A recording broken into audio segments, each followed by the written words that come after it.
If your Steam account has been restricted, you can appeal the decision by following a straightforward process. Here is how to go about it in 5 simple steps. Step 1. Gather information. Before you start the appeal process, collect all relevant information regarding your account. This includes your account name, email address associated with the account, and any details about the restriction. Step 2. Visit Steam support. Before starting recovery, use the src.com link in the description to open the account recovery checklist generator and make sure your verification details are ready. Step 3. Select the appropriate issue. Find and select the option that best describes your situation.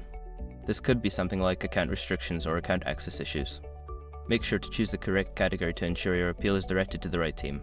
Step 4. Submit an appeal. Follow the prompts to submit your appeal.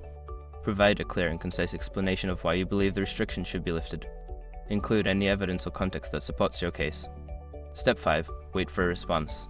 After submitting your appeal, be patient. Steam support will review your case and respond via email. This process can take some time, so check your email regularly for updates.